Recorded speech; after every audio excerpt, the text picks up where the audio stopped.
Vinga, doncs Pepe, si ens vols explicar, tu que has sigut durant 22 anys president d'una associació de veïns de Ca n'Anglada, justament un barri nascut de la immigració i ara amb molta immigració recent, com ho veus la situació actual?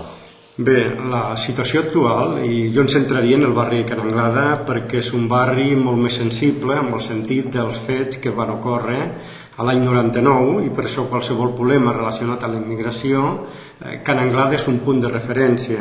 Jo diria que no és alarmant la situació, però sí que si parles amb la gent està preocupada perquè amb el tema de la immigració, doncs, aquesta llau immigratori que hem tingut amb els últims anys, que hem passat del 3 al 13,7%, que és quadruplicar tota la població immigrada, aquesta es concentra en unes zones determinades i Ca n'Anglada és una zona d'aquesta.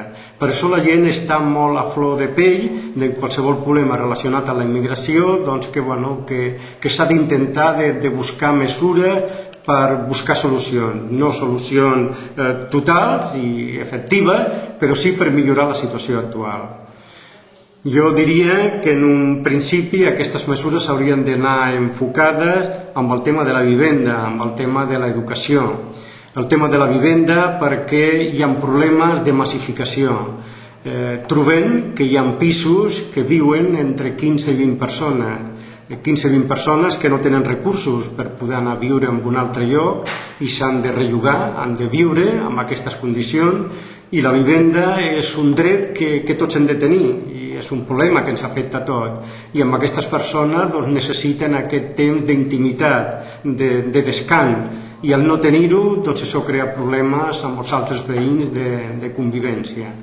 I aquest tema es veu greu en algunes zones concretes de Terrassa. No sé quines actuacions serien les més eficaces, però és un tema que preocupa molt. Escolta, i el lligam aquest entre les dues onades migratòries, això com ho vius, no? És a dir, el fet de que fa 40 anys hi va haver una onada migratòria, 30-40 anys, i no teníem cap tipus de recurs públic. Sí. Jo veig... Al canvi, poder sí que ve de més lluny, però tenim molts recursos, no? En principi ho hauríem de poder afrontar. Jo veig una diferència a l'onada immigratòria dels anys 50-60, que hi havia molta més gent immigrada.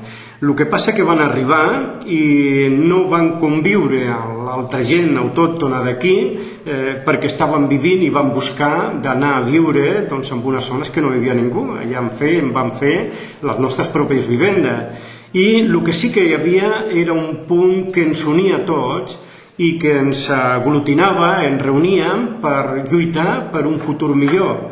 I llavors ens van haver d'organitzar a nivell polític, a nivell sindical, a nivell d'associació de veïns, i va ser un procés que nosaltres teníem molts problemes, igual que els d'ara, però estaven units per lluitar i per buscar solucions. La diferència, per tant, amb l'onada immigratòria d'ara és que la gent que hi arriba no hi participa, no comparteix amb els que vivim, amb els que estan amb els veïns que estan amb el barri, no comparteixen aquesta lluita, aquesta inquietud per millorar les seves condicions de vida.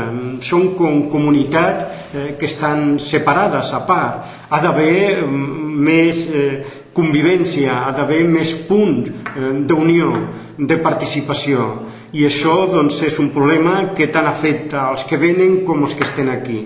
Hem de rebre'l amb els braços oberts, però ells també han de col·laborar i han d'unir-se per entre tots intentar lluitar i treballar per una societat més justa, que és la que vivim ara.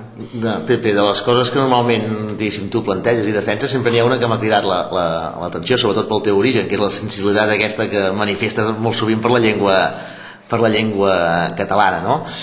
L'assumpció de la llengua i d'aquesta reivindicació, com la planteges? Sí, jo la veig com un punt, no tant per el que suposa la llengua, perquè podien dir que ens podien comunicar a través d'una altra llengua, per exemple de l'esperanto o de l'anglès, que és la llengua que avui s'imposa, sinó per l'actitud que suposa el català, l'actitud que suposa de la gent nouvinguda que veu que en aquest país, que té una llengua pròpia, que el seu futur està aquí.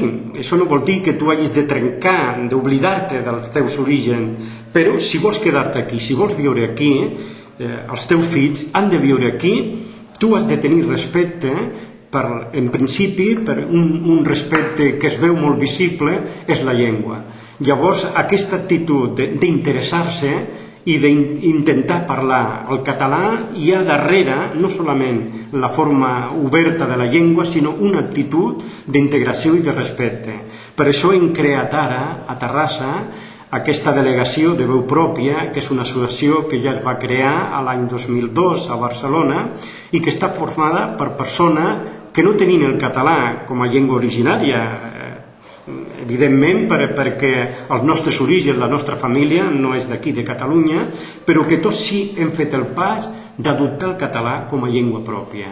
I llavors això ho treballem i és maco de veure, per exemple, magrebins del Senegal, de Madrid, que ens reunim i ens comuniquem en català i cadascú amb el seu to de veu diferent, però que ens uneix aquesta llengua i ens uneix l'interès i la preocupació per millorar el nostre entorn i el nostre país, que nosaltres ara creiem que és Catalunya i que és el català. I això volem explicar als demés nouvinguts que vinguin, perquè pensem que és una bona manera de lluitar per la integració i de millorar el nostre país.